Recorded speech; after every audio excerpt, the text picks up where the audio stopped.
Seguimos con Arriba Bolivia.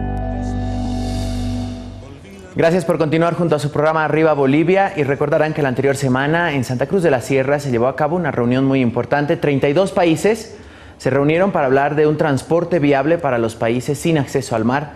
Para hablar de este tema está junto a nosotros David Sánchez, quien es gerente de la Administradora de Servicios Portuarios de Bolivia, a quien le damos la más cordial bienvenida. ¿Cómo está, David? Buenos días. Gracias, Diego. Cordial saludo a todo el país. Fue muy importante este evento.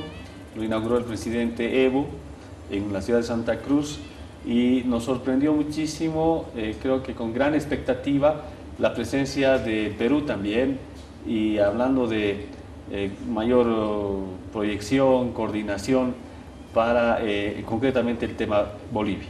Y justamente el vicepresidente Vizcarra estuvo en una conferencia conjunta con el presidente de Estado y hablaba de importantes proyectos que nos vienen hermanando a Perú y a Bolivia, como es, por ejemplo, el corredor bioceánico, que comprende a Perú desde Ilo hasta Santos en el Brasil, atravesando por Bolivia, y también hablaban de este megapuerto del sur. Increíble, para Bolivia tiene que ser un motivo de mucha expectativa, sobre todo porque hasta el anterior gobierno no había del Perú, el anterior gobierno con el presidente Humala, no se conocía todavía qué decisión iba a asumir. Lo que hemos escuchado, porque también nosotros hemos estado pendientes de estas declaraciones, es que hay un gran interés, gran voluntad del nuevo gobierno del Perú para trabajar con el gobierno de Bolivia. Este proyecto, que para todo el país tiene que ser claro, es un proyecto que va a unir dos océanos, pero además que va a poder generar una transitabilidad desde el Atlántico al Pacífico. Eso beneficia a todo lo que es parte del Brasil, Paraguay, parte del Paraguay, Argentina y Bolivia hasta el Perú. Entonces, eso consolidaría, Diego, unas opciones portuarias en el Perú, lo decía bien el vicepresidente, alternativas, megapuertos que ya estarían en un mediano plazo proyectándose.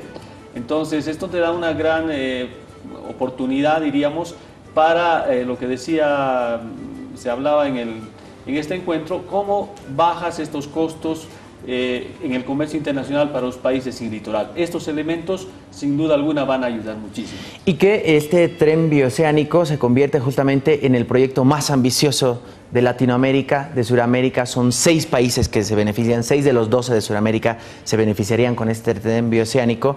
Entonces, sin duda alguna, se convierte en un megaproyecto. Además de esto, esta reunión ha servido para que estos 32 países, con diferentes dificultades, con diferentes realidades, pero han encontrado puntos en común, dificultades en común al no tener acceso al mar.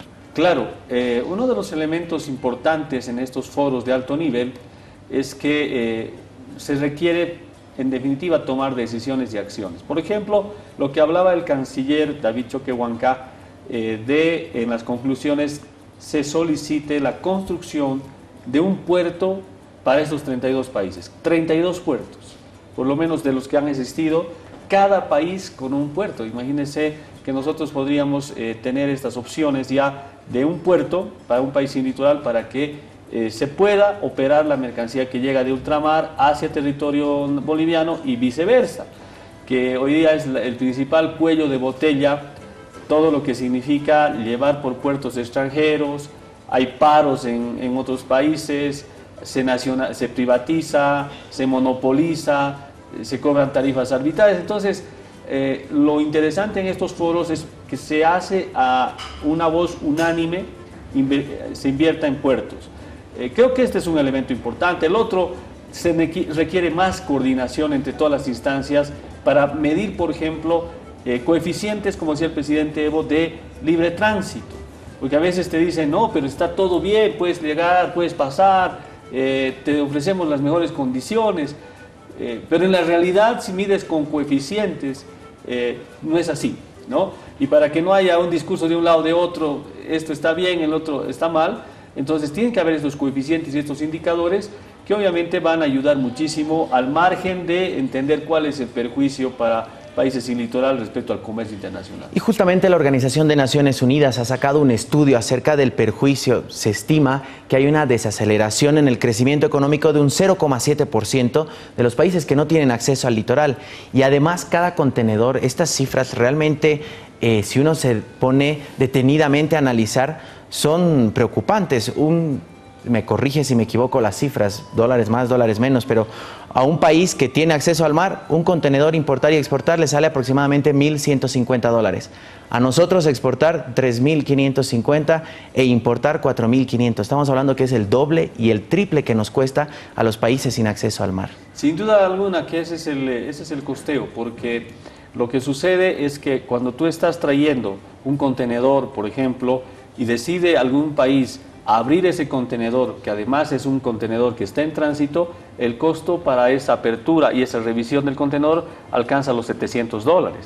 Y imaginen, aquí lo que pasa llega desde el barco se llega con un MIC, es el Manifiesto Internacional de Carga, o se llega con un BL, eso lo conoce ya el puerto, y saben que ese contenedor está en tránsito, no necesitan abrirlo. Porque tendríamos que abrirlo, digamos, en el caso de Bolivia, no en Arica, tendrían que abrirlo en territorio boliviano, por lo porque menos es carga boliviana. Tendría que ser así, pero lo que pasa es que deciden en el puerto abrirlo porque saben que viene algo de madera en el contenedor y podría la madera traer alguna bacteria, y entonces ellos dicen hay que fumigar, y para fumigar abren este contenedor, lo fumigan y le llaman al importador boliviano y le dicen son $700 más. Entonces, ¿cómo entender esto cuando es en tránsito? Además, son despachos directos. ¿Qué es un despacho directo? Que llega del contenedor directamente, bajan del barco al camión y a territorio boliviano. Pero pese a eso, hay estos costos y a eso se suman otros costos más. A veces representantes que están en los países, demora del despacho de ese contenedor. Entonces, efectivamente, lo que tú dices, Diego, 3 veces, 4 veces más caro. Ahora, además de estas violaciones que se han ido, justamente se han denunciado en diferentes foros internacionales, el presidente hablaba de la violación a derechos humanos del que sufren los transportistas, está este tema de las tarifas que unilateralmente deciden estos puertos, en el caso de Arica, incrementar, por ejemplo, para la carga boliviana. Es así, desde junio ellos mandaron una nota, vamos a incrementar 10,72%, más o menos esto es un incremento de unos $100.000 por mes, unilateral, y nosotros les hemos dicho, y lo decimos ahora, pagamos por estos servicios y estamos con el dinero para pagar, pero sin el incremento tarifario, porque cualquier incremento tiene que ser consensuado. Entonces, ahí están los discursos de que no nos están pagando, pero nosotros no podemos pagar con incremento tarifario. Así que se toman estas decisiones, eso tensiona mucho más el trabajo en el puerto, y ojalá que podamos de una vez resolver estos temas en Arica. Señor Sánchez, usted que ha estado presente justamente en esta reunión de alto nivel, ¿de repente ha podido conversar con sus pares de otros países, escuchar las realidades, escuchar las dificultades por las que atraviesan otros países? ¿Tenemos las mismas dificultades? Prácticamente es lo mismo, es la misma historia para todos los países sin acceso al litoral, países enclaustrados. Se tienen estos problemas de costo en tránsito, se tienen problemas con los otros países, no se cumplen estos acuerdos. Entonces es una realidad básicamente general para todos los países, Diego.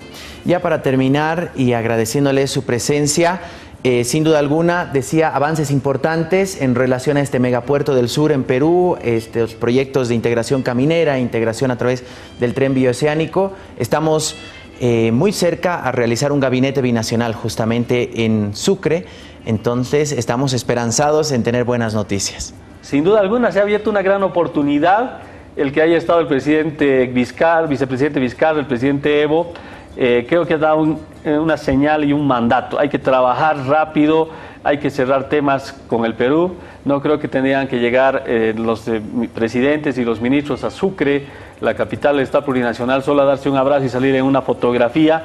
Yo creo que va a implicar noticias, acuerdos, se está trabajando en ello.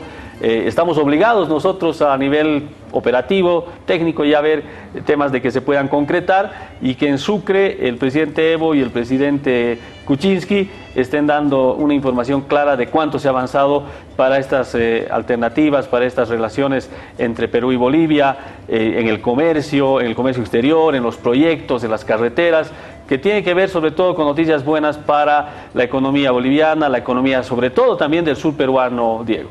Así es, muchas gracias. El señor David Sánchez estuvo junto a nosotros, gerente de la Administradora de Servicios Portuarios de Bolivia, hablando acerca de esta importante reunión de alto nivel que se dio justamente en la anterior semana de países sin litoral. Es momento de seguir con su programa Arriba Bolivia. Tenemos más contactos con el interior. Guaira.